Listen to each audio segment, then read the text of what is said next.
Welcome to Regenerative Rising Podcast, Elevating Stories, Activating Change. I'm your guest host, Elizabeth Candelario. I have the distinct honor to introduce you to Wizipan Little Elk. Wizipan is a Rosebud Sioux Tribe member and a nationally recognized young Native leader. His work in politics has resulted in record-breaking levels of Native American voter turnout. He worked on various campaigns for Barack Obama, becoming a deputy chief of staff in the U.S. Department of the Interior. In 2011, Wizipan became CEO of the Rosebud Economic Development Corporation. His keynote address today is entitled 7 Generations. We will have a Q&A session at the end of Wizipan's address. Please add your questions in the chat, and Nancy Coulter-Parker, our Director of Content and Insights, will moderate at the conclusion of Wizipan's talk. Welcome, Wizipan.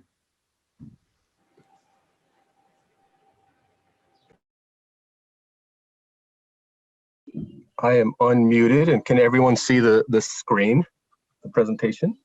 Yes. Great. How me takepe iuha chante washte nape chuzapelo. We zipra emachapelona sicharu Lakota hemachana Lakota na washke gluipi tioshpai emataha. My name is Wizipan Little Elk. I am from a citizen of the Rosebud Sioux Tribe, or as we call ourselves, Sichagu, which means burnt thigh. And within our tribe, I come from the we wrap our hairband, which is a specific kind of subunit of our tribe. Gotta say this right off the bat, I made a personal commitment this New Year's that anytime there was a native land acknowledgement, that I would ask everybody who heard the land acknowledgement to donate at least $1 to a native organization. That we cannot, under no circumstances, just do a land acknowledgement and have no follow-up. So that's a personal commitment I've made this year. I'm going to try it out, see how it works, see if we can get a little bit of action flowing behind our words. I want to first of all just express my deep gratitude for being a part of today's conference and for being able to share some words. And also deep gratitude for the organizers. I've organized events, and I know how hard and difficult that can be, working with crazy speakers like me in coordination. So I have a deep appreciation for all of your work. So today we're talking about regenerative, and what does regenerative mean? And I would say, from our perspective, that regenerative is indigenous. That what we're talking about is simply the idea that if something is regenerative, that it can come back, that it can reform, that it can be reborn. And when it does, it's going to come back stronger and more resilient than it was before. And I think that when we're looking at examples of what is regenerative, I think that indigenous peoples are one of the kind of best living examples of what that means. And I want to also ground this in the idea that we're living organisms, sons and daughters of Mother Earth, and that she herself has gone through many forms of regeneration in her 4.5 billion year lifespan, and that we've experienced big changes over the course of her time and existence, and that this idea of regeneration is simply a continuation of that overall life cycle. It's particularly important as we face humanity's two greatest existential crises. And from our perspective, I think that is socioeconomic inequity and climate change. And both of those are inextricably tied to one another. And that, if to solve one, we have to solve the other. And that is just, fundamental to solving these two problems, these crises that our species is facing. I want to start with two stories here. One is deeply personal, and in the life of a Lakota, my tribe, and particularly for a male, the killing of a buffalo is one of the biggest events that we can partake in and participate in. And when I killed my first buffalo, it was very meaningful to me and hugely important. And I remember afterwards, I turned to one of my friends and said, I'm finally a Lakota man. I'm finally able to be who I was meant to be by doing this. And it's grounded in our identity. A couple weeks after that event, I had a dream, and I would consider that to be a spiritual dream, in which I killed this huge, magnificent buffalo bull, and my mother and I began to start to butcher it. And right before we started butchering it, it got up and it kind of pawed the ground and looked around and then ran off. And that is what I would call the epitome of regeneration. The idea that we can come back from death, the idea that we can come back from the brink of extinction and come back stronger. And I believe in my whole heart that a part of that power was shared with me through that experience. The idea of regeneration is also something that's deeply rooted in many indigenous cultures. And for us as Sicangu Lakota, it is actually based in prophecy. And we had one of our, in the late 1800s, a leader from our tribe went up into the Black Hills of South Dakota. And he went on, what in English many people would refer to as a vision quest. And he had a vision. And in his vision, he saw 7 elk. The first elk was large, the second elk was smaller, and each one of the elk became smaller and smaller until he saw the 7th elk, which was the largest of all of the 7. And so for us, our idea of regeneration and this idea of what we call our 7-gen philosophy, this idea of thinking and acting and moving for the best interests of 7 generations out, is just a part of our complete livelihood. And for us, regeneration is an inevitability. It's not something that we're going to talk about and maybe do. It is something that has been foretold, and it's inevitable. For our tribe, that's a unique vision specific to us. It also is based in our Rosebud Sioux Tribe government constitution. We have a constitutional duty to consider the impact of 7 generations on our decisions.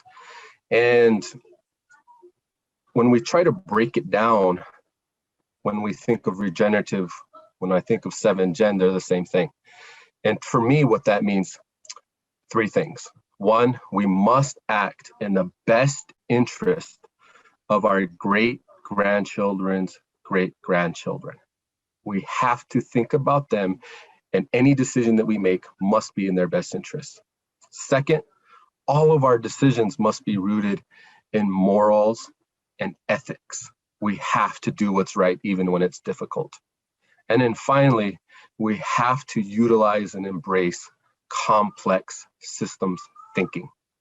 If we do, as a human society, all 3 of these things, if we approach the world in that way, it is going to lead to not only this kind of idea of regenerative, but it will actually lead to regenerative thinking. To be able to think regenerative, to be able to think in the way of, again, what we would call 7-gen from our perspective. And it will lead you to ideas and conclusions and insights that you would not have otherwise. And it will lead you to question everything and to question all systems. So for example, when we think about economy and what does a regenerative economy mean? What that actually means is that, our standard systems of defining wealth have to be completely rethought, and that we need to think about and redefine wealth, poverty, money, all of these systems. We have to completely begin to rethink them. And that's what 7Gen will do for you. Our work, and again, how we approach all of this is from that broad 7Gen framework. At the same time, our work is very unique to how we do things in our thought and philosophy. And our interpretation of kind of that 7Gen thinking and philosophy is rooted in how we think of ourselves and organize our society traditionally. And when we think about, okay, well, 7Gen is nice to think about, but what are we actually trying to do? How do we act in the best interests of our great-grandchildren, great-grandchildren, and how do we incorporate systems thinking into our work? We turn to our own traditions. And for us, at its most basic level, what we're trying to do is to help people become self-actualized. Those people come together and they form healthy families. Healthy families are going to provide vibrant communities, and vibrant communities are going to form sovereign native nations who are then going to reform the Great Sioux Nation. Fairly simple, and we can get more complicated in thinking and talking about that, but that's basically how we implement this idea of 7Gen and regenerative. It also means that as a part of that we create ecosystems. And to be regenerative and to think regenerative means we have to go back to our mother, our grandmother Earth. And she is one of the most complex, intricate, most advanced systems in the entire universe. And the systems that humans develop won't even ever come close to mimicking her, but we can at least try. And so, in order to implement our work, what we've done is we've created an ecosystem and what we call an ecosystem approach, where we combine business, which is led by one of our entities, Redco, where we combine financial assets and skills, led by our CDFI, Community Development Financial Institution, where we combine a traditional nonprofit that engages in community development, and where we combine it with policy and data research. And together, looking at all four of those areas, we're able to do our work. And one of the things I always talk about is it's not good enough to just provide a job, or to provide a good place, a place of employment that has great benefits and a great organizational culture. We have to do more, especially in communities of persistent poverty like mine, where I live and work and where I'm from. And so we have to begin changing those very systems that have created those problems in the first place. We have to again look at home ownership and saving and entrepreneurship and asset building. We have to change our food systems, our housing systems, our education systems, and our healthcare systems. And of course, we do all of this through informed data to help move policy that is going to support the entire ecosystem. And all of those systems have to work on multiple levels. And we have to be able to look at the explicit, implicit, and semi-implicit systems upon which all of those systems work. And if we're able to accomplish a tenth of what we're trying to accomplish, I think we're going to have amazing results. And I think we are having amazing results in our community.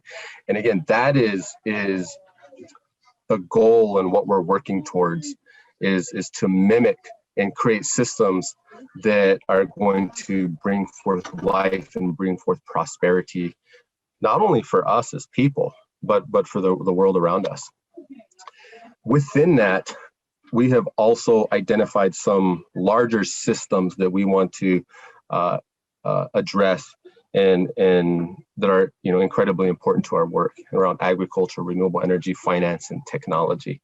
And one thing I've forgotten to mention is that when we talk about 7Gen and what it actually looks like for us, what that actually means is that we are developing, and we've developed components of a 175-year plan of prosperity for our community and for our region. And so when we think about this idea of regenerative and what it means, we're thinking 175 years out. And we're asking ourselves a bunch of kind of some simple questions. Where are we going to live? Are we going to have clean water?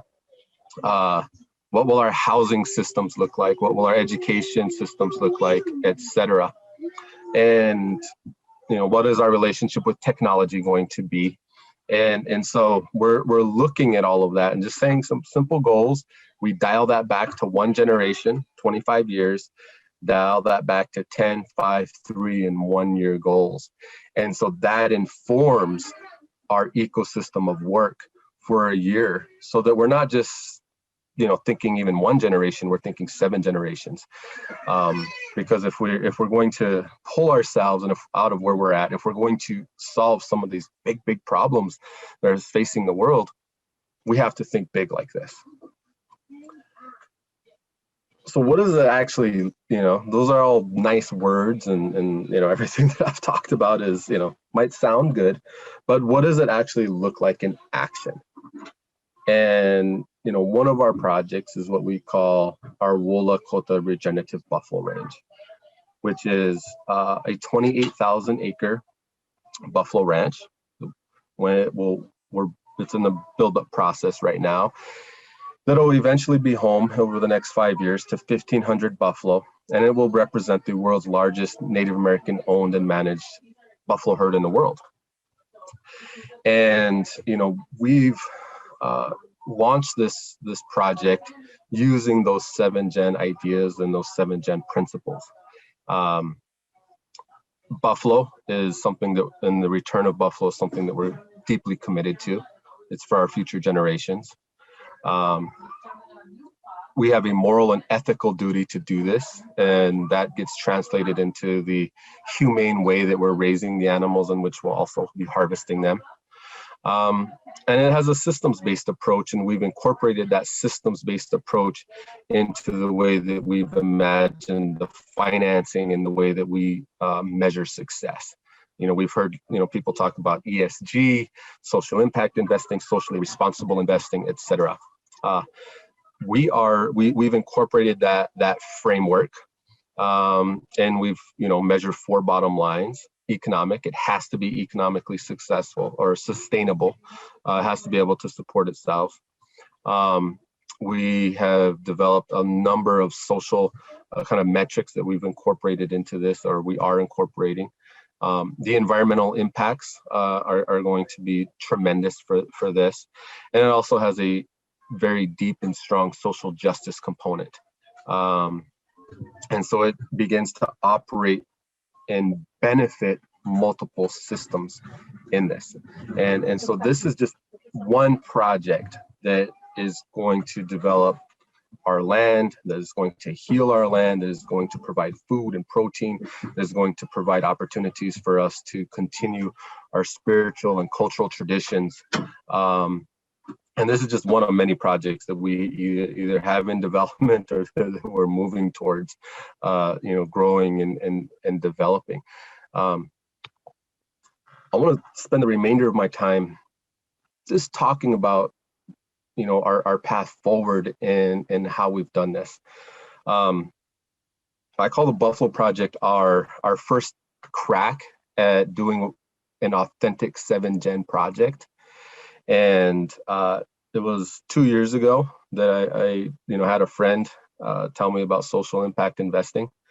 It was a year ago that we said we wanted to be one of the first generations of social impact investing in Indian country. And it's been over the course of a year and a half or so that we said, well, let's do an authentic 7-gen project.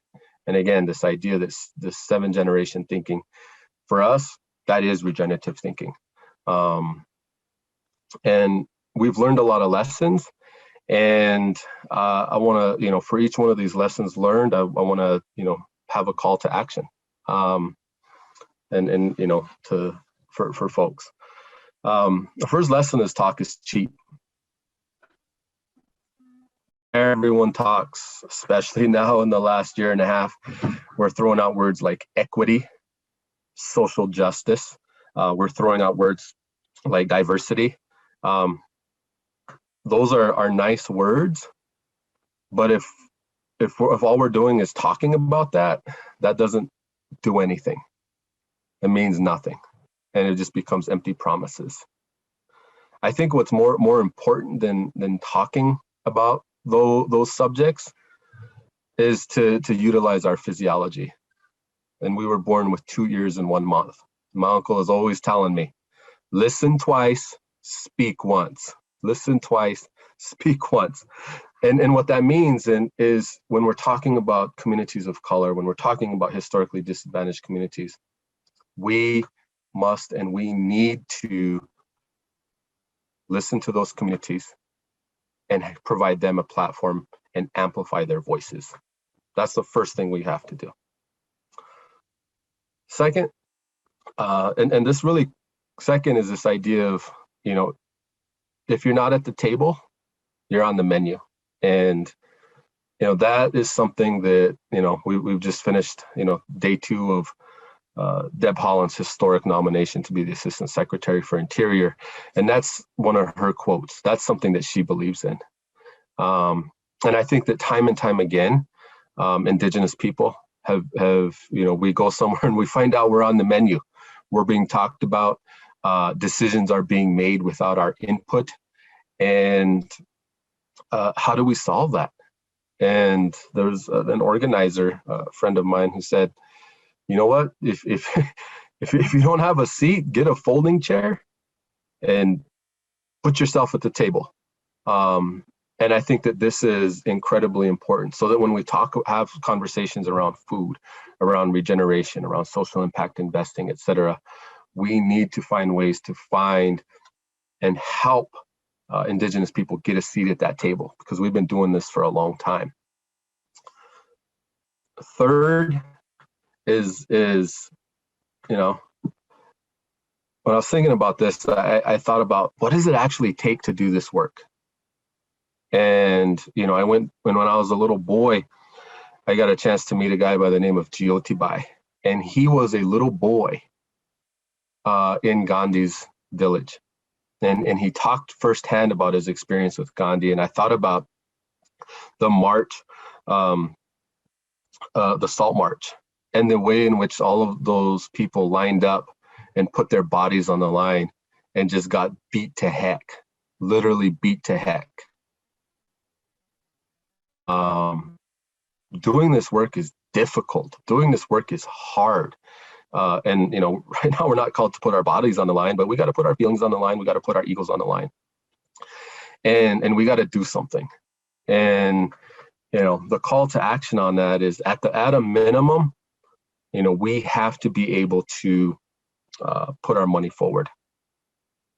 And, time and time again, when I talk about this work, one of the things that people say to me is, well, we're looking for above market returns, or we're looking for market returns. And I'm like, no, this stuff is expensive. This stuff is hard. We're talking about, a century and a half of addressing systems of inequity. If we want to be regenerative, this is hard work, and we got to put our money on the table for this. Another kind of lesson that I've learned comes from a friend who said, when you go to a hotel, you go to the front desk clerk to check in, or do you check in with the bellhop? And I think that all too often, Indigenous people and the communities that we serve, we get referred to the bellhop. We don't get referred to the decision makers. And again, this is that idea of having a seat at the table. And so we need our allies, and we need people to help us get to that front desk clerk so that we can, check in with the right people. Additionally, my time in this work is I've seen a lot of navel gazing. And, people get caught up in the details, they get caught up in their own ideas instead of being able to do what I call as eagle vision. And eagles are able to see both a football field and a mouse within the football field. And they're able to see the details and the larger landscape. And so we need to be able to both say, hey, we need to create regenerative economic systems. Now let's drill in and see how we can do that at a very on the ground, place-based, minute level, and to be able to pull back out and to be able to have that back and forth and to really embrace that kind of thinking and vision. And then finally, what I say is don't F it up. that when things get difficult, when things get hard, humans, we have a tendency to either freeze, we either fight, or we flee. That is what ends up happening. And we need to be able to draw strength from ourselves, from the systems around us, from our peers, from others, and to say, you know what, we need to accelerate this change right now. And when we talk about accelerators, we're talking about three things. Accelerators are either just loads of money in cash, where you just spend your way out of a problem. Accelerators are people who are incredibly connected and knowledgeable, who can help accelerate the work. Or accelerators can be organizations that provide technical assistance and use their platform to amplify and connect people who are doing the work. I think that if we're able to do all of these things, then we are able to not only talk about being regenerative, but actually be regenerative. And I had an uncle, and he was a singer, a ceremony singer. And he said, and my mother asked him, why don't you record all these songs, these ceremonial songs, so that future generations can have them? And he said, these songs don't belong to me. He said, these songs belong to our ancestors and to the spirits. And he said, some of those songs are going to die with me, but if the future generations are meant to have them, the spirits will bring them back, and somebody's going to have a vision about those songs. And so that's essentially the work that we're doing, is to, not only regenerate our culture and our people, but to also begin to regenerate, an entire earth and ecosystem.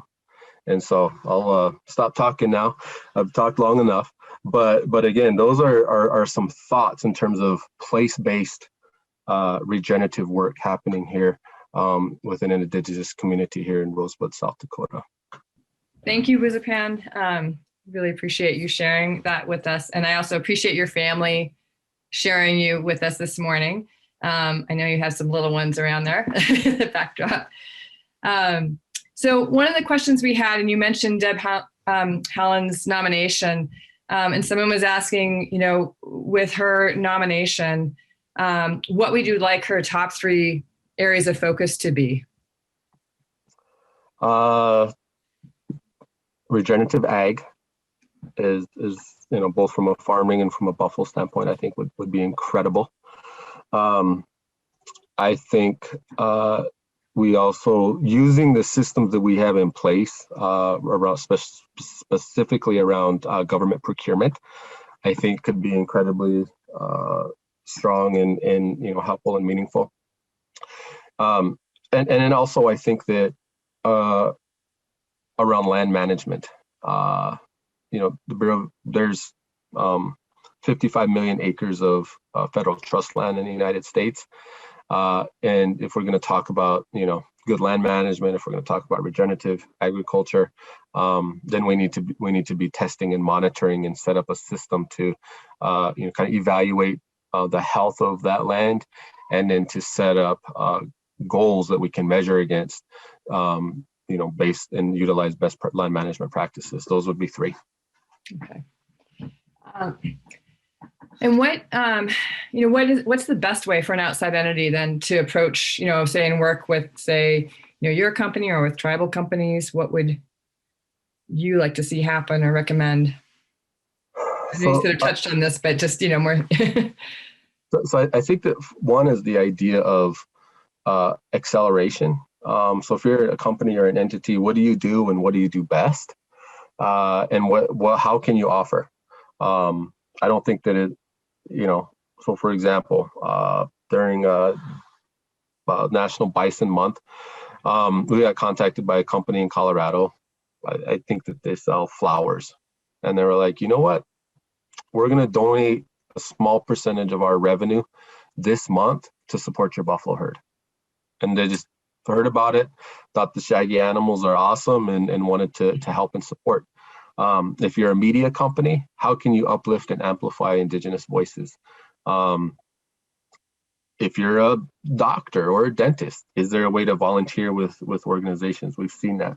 So I think it's taking what you do best and what your skill set is, and then finding a way to plug in. And again, amplification of other indigenous voices takes nothing, virtually nothing. And then on that note, are there some, I think you spoke with me about a project that you were working on, and I believe you mentioned, I think there was a barrier possibly of employment, or just, sort of structuring some of the projects. Are there issues or barriers that that you run into in trying to develop business or, take on projects? So some of the biggest barriers, I think probably the biggest is, persistent poverty. And, there's incredible social impacts that it has on local communities. It also makes it incredibly hard, incredibly difficult for networking, to get outside of our community. There's incredible kind of stigmas and kind of viewpoints about our work and our communities, and those have to be broken down sometimes. But I think that's probably the biggest barrier. And what that does is it makes human development, and I hate the word human capital, but that's what people use, the word people use. So while we have high unemployment, we have lower levels of folks that are employable. And massive investments in terms of on the education side are desperately needed, because we could create 1,000 jobs, but our people, do they have the skill sets to be able to do those jobs? And when I talk skill sets, I'm talking from a holistic perspective. I'm not talking certifications, which is a thing, but really our approach to this kind of development starts with social and emotional health, which just kind of allows one to do work and to open the door and to do it in a positive way, followed by essential skills, followed by technical skills, and then capped off with kind of training and help and assistance in historical trauma. And kind of learning about epigenetics and how do we address these historical traumas that are really holding a lot of us back. So again, when we talk about human development, human capital development, we're talking about it from a very holistic perspective. So on that, how can the wisdom of planning for 7 generations, how can that be moved into sort of mainstream consideration for how we live and co-create, or how, what are some thoughts about how maybe a broader adoption or thinking around that? So I really think just following, kind of that set of questions that I outlined in any and all decisions. As the United States was addressing World War II, what would have happened if they said, are we acting in the best interest of our great-grandchildren's great-grandchildren? Would they have come to the same decisions? Would they have dropped a nuclear bomb? Maybe, I don't know. But in any decision point that we as individuals, families, communities, corporations take, I think that's a critical question. The second question is it moral and ethical? Are we making a decision that adheres to our values? Is it brave? Are we being generous? Kind of just those real basic human values. And what does that lead to? And then third, are we looking at the big system? Are we making a decision in a vacuum? When we think about plowing up a bunch of ground, that's going to have negative impacts on the ecosystem, on topsoil, et cetera. What are the social implications of a phone app? Is that good? Is it bad? How is it playing, socially, psychologically, etc. And I think that if we just answer those three questions and are intentional about them, I think it's going to really lead us to some different conclusions for our society. Yeah, when you mentioned World War II, I think, would we use pesticides, right? Like that's all those decisions that we've made along the way. I think so. I guess finally, I just want to ask you what organizations you mentioned in the beginning. That the acknowledgement, but the acknowledging with backing that. What organizations can we support with our dollars? To support First Nations. What would you recommend? And is that just your organization? I think someone put a link up, or just is there? For sure. For sure. So I always recommend organizations that I support with my own money, from my own personal bank account. So when we're talking about land, I always I have recurring donations to landback.org. Or hey, we're just literally buying stolen land back. That's what we're doing. No one's going to give it to us, so we have to just buy it back. I strongly support the American Indian College Fund. They do some great work. I also support NARF, Native American Rights Fund, which is critical and important to kind of the overall defense of legal Native American legal rights. Four Directions is a voting rights organization that I work with and strongly support. And then of course, Sichungu CDC is our own organization, or else rosebudbuffalo.org. Those are, the supporting the work here. But I give money to all of those. Okay. Thank you. Thank you for your time.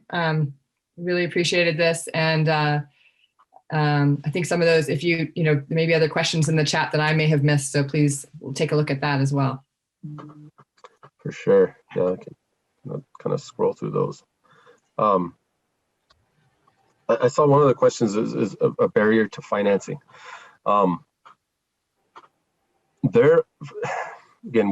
Depending on the project, right? Some projects are going to be more profitable than others. For those that are going to be on the more standard side, we put together business plans, proposals. Everything is done through feasibility studies, etc. We can go to a bank. We can use the Bureau of Indian Affairs loan guarantee program, which will is fairly easy to work with, and it'll guarantee up to 80% of the loan. The issue is, how do we come up with 20% equity? And that is one of the biggest challenges we face, especially in a community like ours, where I got a $10 million kind of housing and commercial development that we're working on right now. How do I come up with $2 million to reach my 20% equity? Which means I have to rely upon assets, which we don't necessarily have, or bridge financing.